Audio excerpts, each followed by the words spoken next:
துதிப்புடன் கூடுவோம், கர்த்தரை நாம் போற்றுவோம். அவர் தயை என்றைக்கும் தாசரோடு நிலைக்கும்.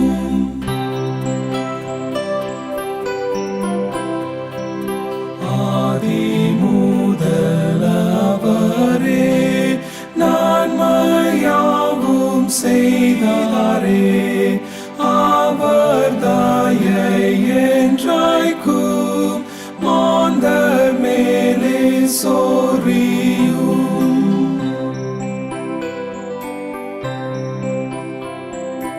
இஸ்ரவேலை போஷித்தார், நித்தம் வழி காட்டினார்.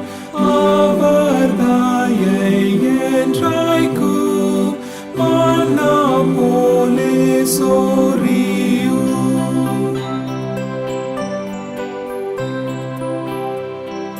வானம் பூமி புதிதாய் சிருஷ்டிப்பாரே ஞானமாய், அவர் தயை என்றைக்கும் ஆதால் காணும் யாருக்கும். ஜெபம் செய்வோம். பரிசுத்தம் எங்கள் நல்ல தந்தையே, இந்த மகிழ்ச்சியான வேலைக்காய், இந்த மாதத்தின் முதல் நாளுக்காய் நன்றி செலுத்துகிறோம். கடந்த மாதம் முழுவதும் நீர் முழுக்க இருந்தீர், எங்களை பாதுகாத்தீர், எங்களை பராமரித்தீர், நீர் எங்கள் மீது அன்பு செலுத்தினீர். உடைய கிருபைக்காக நன்றி செலுத்துகிறோம். நாங்கள் நிற்பதும் நிர்மூலமாகாதிருப்பதும் சுத்த கிருபை. இன்றைக்கும் இந்த புதிய மாதத்திலே, இந்த மே மாதத்திலேயும் நாங்கள் உங்களுடைய வார்த்தைக்கு காத்து கொண்டிருக்கிறோம். நீர் எங்கள் வார்த்தையின் மூலமாக நாங்கள் இன்னும் மகிழ்ச்சியோடு கூட உண்மையிலே நிலைத்திருக்க கர்த்தர் செய்யும். தொடர்ந்து இந்த வழிபாட்டையும் இந்த செய்தியும் இதை பார்த்து கொண்டிருக்கிற அனைவரும் நீர் ஆசிரியம் உங்கள் திருக்கரத்தை அர்ப்பணிக்கிற நிறைய பொறுப்பெடுத்துக் கொள்ளும். தந்தை, மைந்தன், தூயாவின் திருப்பெயராலே ஆமென்.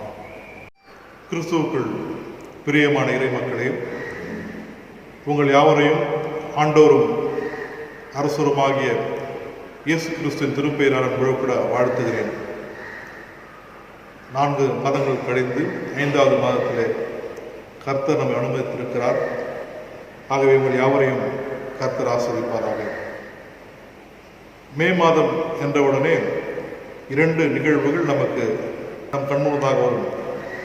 ஒன்று மே தினம், தொழிலாளர் தினம் என்ற நாம் நினைவுக்கு வரும். 2வது பிபிஎஸ், விடுமுறை வேதாகம பள்ளி, அல்லது இந்த மாதம் சிறுவர் ஞாயிறு என்று கூட அழைக்கலாம், சிறுவர் மாதம் என்று கூட அழைக்கலாம். 2 நிகழ்வுகளையும் நான் ஞாபகப்படுத்த விரும்புகிறேன். இந்த தொழிலாளர் தினம் என்பது உலகம் அனைத்தும் கொண்டாடப்படுகின்ற ஒன்றாக, குறிப்பாக அமெரிக்க தேசத்தில் 1832ஆம் ஆண்டு சிகாகோ என்ற இடத்திலே ஒரு பெரிய புரட்சி ஏற்படுகிறது. 15 மணி நேரம் அல்ல, 8 மணி நேரத்திலிருந்து 10 மணி நேரத்துக்குள்ளதாக பணி செய்ய வேண்டும் என்ற அப்படிப்பட்ட பேரெழுச்சி.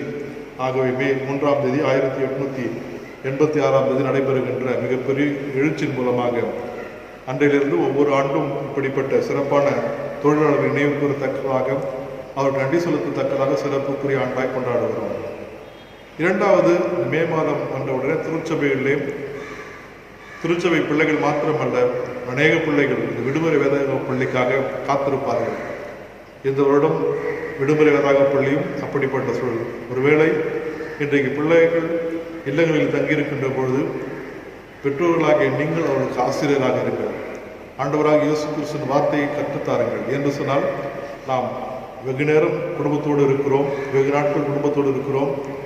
ஆகவே நாம் அதிக நேரம் ஜெபம் செய்வதிலும் திருமறை வாசிப்பதிலும் கடவுள் கொடுத்திருக்கிற நேரமாக இந்த மே மாதத்திலும் இந்த விடுமுறை வேதாகம பள்ளி நீங்களே உங்கள் பிள்ளைகளுக்கு ஆசிரியர்களாக கற்றுத்தர வேண்டும் என்று அவர்களுக்கு கேட்டுக்கொள்கின்றேன். இந்த புதிய மாதத்திலே உங்களோடு நான் பகிர்ந்து கொள்ளும்படியாக தெரிந்து கொண்ட பகுதி யோவேல் 2ஆம் அதிகாரம் 27ஆம் வசனம், 21ஆம் வசனம். ஆக இந்த 2 வசனங்களை உங்களோடு பகிர்ந்து கொள்ள விரும்புகிறேன். முதலாவது, தேசமே பயப்படாதே, மகிழ்ந்து களிக்குறு, கர்த்தர் பெரிய காரியங்கள் செய்வார். 27ஆம் வசனம், நான் இஸ்ரவேலின் நடுவில் இருக்கிறவர் என்றும் நானே உங்களை தேவனாக கர்த்தர், வேறொருவரும் இல்லை என்று அறிந்து கொள்ளுங்கள். என் ஜனங்கள் எப்பொழுதும் வெட்கப்பட போவதில்லை என்று சொல்லப்படுகிறது. என் ஜனங்கள் ஒருபோதும் வெட்கப்பட போவதில்லை. ஆக அன்புக்குரிய தேவ ஜனமே, இன்றைக்கு கொடிய மிகப்பெரிய வியாதி நம்ம எல்லோரும் அச்சுறுத்துகிறது. இந்த இப்படிப்பட்ட இக்கட்டான சூழலிலே மனிதர்கள் அங்காங்கே பயந்து கொண்டிருக்கிறார்கள். தங்கள் வாழ்வை இழந்து கொண்டிருக்கிற நிலைமை. இன்னும் ஒருபுறம் பார்ப்போம் என்று சொன்னால், உணவில்லாதபடி தங்கள் எதிர்கால வாழ்வு எப்படி இருக்குமோ என்று அப்படிப்பட்ட சிந்தனைகள். ஏற்கனவே இன்றைக்கு தொழிலாளர் தினம். ஆக இன்றைக்கு தொழிலாளர் அனைவரும் தங்கள் வாழ்க்கையை இழந்திருக்கின்ற நிலையிலே நாங்கள் எப்படி எங்கள் எதிர்காலத்தில் நடத்தப் போகிறோம் என்ற ஒரு பயம் அச்சுறுத்துகிறது. ஆக அப்படிப்பட்ட சூழலிலே இன்றைக்கு கடவுள் தருகின்ற அருள்வாக்கு, பயப்படாதே, கர்த்தர் பெரிய காரியங்களை செய்வார். இன்றைக்கு தனிமை ஒருபுறம் அச்சுறுத்துகிறது, உணவில்லாமல் அச்சுறுத்துகிறது, கொடிய நோய் அச்சுறுத்துகிறது. ஆக அப்படிப்பட்ட சூழலை நம்முடைய நம்பிக்கை எப்படி இஸ்ராயேல் மக்களுடைய வாழ்க்கையிலே கடவுள் இந்த சமய நம்பிக்கையின் மூலமாக கிறிஸ்துவுக்கு முன் 578ஆம் ஆண்டு நாடு கடத்துவதற்கு முன்பதாக யோவேல் இறைவாக்கின் மூலமாக சொல்லப்பட்ட அருள்வாக்கு, பயப்படாதே, கர்த்தர் பெரிய காரியங்களை செய்வார் சொன்னவனமாக இன்றைக்கு நமக்கும் அப்படிப்பட்ட அருள்வாக்கு சொல்லப்படுகிறது. குறிப்பாக இந்த கர்த்தருடைய நாள், இந்த டே ஆஃப் லார்ட், இது மைய செய்தியாக இந்த நற்செய்தியாளர் நமக்கு சொல்லுகிறார். ஆமோஸ் 6ஆம் அதிகாரம் 9ஆம் வசனத்திலே பார்க்கின்ற பொழுது அது நன்மை தீமை அறிகின்ற நாள் என்று சொல்லப்படுகிறது. அதே ஆமோஸ் 8ஆம் அதிகாரத்திலே பார்க்கின்ற போது இது எள்ளிருந்த நாள் என்று சொல்லப்படுகிறது. செஃபனியாவிலே பார்க்கின்ற பொழுது அது அழுகையும் புலம்பலம் நிறைந்த நாட்கள். செஃபனியா 1ஆம் அதிகாரம் 5ஆம் 18ஆம் வசனத்திலே. ஆக இன்றைக்கு அப்படிப்பட்ட சூழலில் கடவுளை நாளை நாம் எதிர்நோக்குகின்றவர்களாக இருக்க அழைக்கப்படுகிறோம். தீர்க்கர்கள் என்பவர்கள் கர்த்தருடைய வார்த்தையை எடுத்துரைக்கின்றவர்கள். ஒரு காலத்தில் இல்லங்களில் பார்ப்போம்னா குடுகுடுப்புக்காரன் வந்து நிற்பாங்க, நல்ல காலம் பிறக்குது என்று சொல்லி. ஆக அப்படிப்பட்ட எதிர்காலத்தை தீர்மானிக்கிறவர்கள் பிரிட்ஜ் மேக்கர்ஸ். கடவுளுடைய வார்த்தையை கேட்டு இறை மக்களுக்கு சொல்லுகிறவர்கள் தான் அந்த தீர்க்கர்கள். இவருக்குரிய சிறப்பு என்னவென்று சொன்னால், சாதாரண மக்கள், குறிப்பாக ஆமோஸ் சொல்லுகின்ற பொழுது நான் மந்தையில் ஆடு மேய்த்துக் கொண்டிருந்தேன், கர்த்தர் என்னை அழைத்தார். ஆகவே சாதாரண மக்கள் கடவுளுடைய அழைப்பை பெற்றவர்களாக இருக்க முடியும். முதலாவது. இரண்டாவது, இவர்கள் பெயர்களை கடவுளுடைய பெயரை இணைத்துக் கொள்வார். ஏல், எலோயிம், யோவேல். ஆக கடவுளுடைய பெயரை முன்பதாக பின்பாக தன்னை இணைத்துக் கொள்வார்கள். மூன்றாவது பார்த்தீங்கன்னா, வரலாற்று நிகழ்வை ஒரே வரியிலே ஒரே வசனத்திலே முடித்து விடுவார்கள். இன்றைக்கு நாம் கூட அப்படி சொல்ல முடியுமான்னு தெரியாது. இன்றைக்கு முதல் அதிகாரம், எந்த அதிகாரம் எடுத்தாலும் அந்த முதல் வசனத்திலே முதல் வசனத்திலே பார்க்கின்ற பொழுது இவருடைய குறித்து தெளிவாக சொல்லப்படும். ஆக இப்படிப்பட்ட சூழலில் இங்கும் இவருடைய செய்தியை குறித்து 1ஆம் அதிகாரம் 1ஆம் வசனத்திலே தெற்கே ஒரு மேய்ப்பர்கள் இருந்தார்கள், அப்பொழுது இவருடைய அழைப்பு பெற்றதாக சொல்லப்படுகிறது. ஆக அப்படிப்பட்ட சூழலிலே இங்கு இவருடைய செய்தியை குறித்து தரப்படவில்லை, யோவேலுடைய செய்தியை குறித்து தரப்படவில்லை. ஆனால் வெட்டுக்கிளியுடைய நாச வேலை அல்ல அழிப்பை குறித்து சொல்லப்படுகிறது. ஆக இதுதான் தீர்க்கருக்கு இந்த திருப்பணி வித்திடப்படுகிறது. ஆக இன்றைக்கு அப்படிப்பட்ட சூழலில் 3 காரியங்களோடு கூட பகிர்ந்து கொண்டு விரும்புகிறேன். முதலாவது, பயப்படாதே. 2ஆம் அதிகாரம் 21ஆம் வசனம். 1ஆம் அதிகாரம் 21ஆம் வசனம். தேசமே பயப்படாதே, மகிழ்ந்து களிக்கும், கர்த்தர் பெரிய காரியங்களை செய்வார். இங்கு தீர்க்கர் மூலமாக கடவுள் சொல்லுகின்ற அழிவின் செய்தியை ஏற்று மக்கள் மனம் திரும்புகின்ற போது கர்த்தர் சொல்லுகிறார், நீ பயப்படாதே, கர்த்தர் நம்மோடு கூட இருக்கிறார். இன்றைக்கு நமக்கும் அப்படிப்பட்ட சூழலை கர்த்தர் சொல்லுகிற, பயப்படாதே, கர்த்தர் நம்மோடு கூட இருக்கிறார். திருமணனுடைய அச்சாரமான செய்தி, இந்த ப்ராமிஸ் ஆஃப் காட் பார்த்தீங்கன்னா, த ஃபெய்த்ஃபுல் மன், த கீவேர்ட். கர்த்தர் எப்பொழுது வாக்குறுதித்தை தருகிற கடவுளாக இருக்கிறார். இன்றைக்கு நமக்கு அப்படிப்பட்ட சூழலே வாக்குறுதித்தை நாம் பற்றி கொள்கின்ற மக்களாய், அதை நிறைவேற்றுகிற மக்களாய் நாம் இருக்க நாம் அழைக்கப்படுகிறோம். கர்த்தர் அன்றைக்கு ஆபிரகாம் சொல்லுகிறார், ஆதியாகமம் 12ஆம் அதிகாரத்திலே, நீ இப்போ நான் உன்னை பெரிய மக்கள் கூட்டமாக மாற்பேன் என்று சொல்லுகிறார். ஒருவேளை காலங்கள் மாறலாம், தலைமுறை மாறலாம், யோசுவின் மூலமாக நிறைவேறப்படுகிறது. ஆக வாக்குத்தத்தங்களை அடிப்படையாக கொண்டு வாழ்வில் வெற்றி பெற்ற மக்களைப் போல இன்றைக்கு நாமும் கூட இந்த நாட்களில் அப்படிப்பட்ட அற்புதத்தை பெற அழைக்கப்படுகிறோம். ஆக வெட்டுக்கிளிகள் மூலமாக ஆண்டவர் ஒரு முன்னறிவிப்பு இங்கு சொல்லப்படுகிறது. இந்த வெட்டுக்கிளிகள் கடவுள் அனுப்புகின்ற ஒரு எச்சரிப்பின் செய்தி யோவேல் வாழ்ந்த நாட்களிலே சொல்லப்படுகிறது. இந்த யோவேல் வாழ்ந்த நாட்களிலே வெட்டுக்கிளிகள் என்பவர்கள் பயிர்களை அழிக்கின்ற ஒன்றாக சொல்லப்படுகிறது. ஒருவேளை இந்த பகுதியில் எத்தியோப்பியாவிலிருந்து ஏராளமான வெட்டுக்கிளிகள் வந்திருக்கலாம் என்று சொல்லப்படுகிறது. ஆக அப்படிப்பட்ட சொல்ல 2ஆம் அதிகாரம் 1ஆம் வசனத்திலே இந்த கர்த்தருடைய நாளை குறித்து சொல்லப்படுகிறது. எடுத்தல் வாசிக்கும் 2ஆம் அதிகாரம் 1ஆம் வசனம். சியோனிலே எக்காலம் ஓதுங்கள், என் பரிசுத்த பர்வதத்திலே எச்சரிப்பின் சத்தமிடுங்கள். அது 2வது வசனம் வாசிக்கிறீங்க. அது இருளும் அந்தகாரமுமான நாள், அது இருளும் அந்தகாரமான நாள், அது மப்பும் மந்தாரமுமான நாள், அது மப்பும் மந்தாரமான நாள், விடியற்கால வெளுப்பு பர்வதங்களின் மேல் பரவுகிறது போல ஏராளமான பலத்த ஒரு ஜாதி தீவிரமாய் வந்து பரவும். அப்படிப்பட்டது முன் ஒரு காலத்திலும் உண்டானதும் இல்லை, இனி தலைமுறை தலைமுறையாக வரும் வருஷங்களிலும் உண்டாவதும் இல்லை.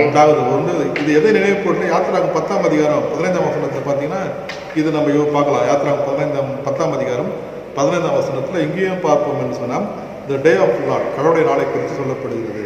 யாத்திராகம் 10:15. அவைகள் பூமியின் முகம் முழுவதையும் மூடிற்று, தேசம் அவைகளால் அந்தகாரப்பட்டது. கல்மலைக்கு தப்பியிருந்த நிலத்தின் பயிர் வகைகள் யாவையும் மரங்களின் கனிகள் யாவையும் அவைகள் பட்சித்து போட்டது. எகிப்து தேசம் எங்குமுள்ள மரங்களிலும் வயல்களின் பயிர் வகைகளிலும் ஒரு பச்சிலையும் மீதியா இருக்கவில்லை. அப்போ கர்த்தருடைய நாட்களிலே வாழ்வு முழுமையாக அழிக்கப்படுகின்ற ஒன்று. ஆக கடவுள் இந்த தீர்ப்பின் மூலமாக சொல்லுகிறார், நீங்கள் மனம் திரும்புங்கள், உங்கள் பாவங்கள் எல்லாவற்றையும் மன்னிக்கப்படும் என்று சொல்லுகிறார். காரணம், அவர் நம் மீது வைத்திருக்கிற அன்பின் நிமித்தமாக. ஆக முழுமையாக எங்கள் பயப்படுகின்ற சூழலிலிருந்து மாற்றி மனம் மாறுங்கள் என்ற அழைப்பை கொடுக்கின்ற பொழுது மக்கள் அனைவரும் மாற்றம் ஏற்படுகிறது. ஆக இன்றைக்கு அப்படிப்பட்ட சூழலை கடவுள் பயப்படாத கர்த்தரோடு கூட இருக்கிறார் என்ற அப்படிப்பட்ட செய்தி.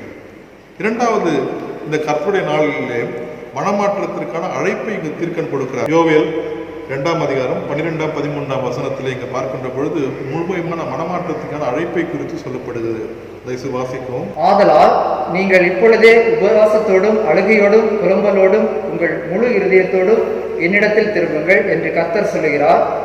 நீங்கள் உங்கள் வஸ்திரங்களை அல்ல, உங்கள் இருதயங்களை கிழித்து உங்கள் தேவனாகிய கர்த்தரிடத்தில் திரும்புங்கள். அவர் இரக்கமும் மன உருக்கமும் நீடிய சாந்தமும் மிகுந்த கிருபையும் உள்ளவர். அவர் தீங்குக்கு மனஸ்தாபப்படுகிறவருமாய் இருக்கிறார்.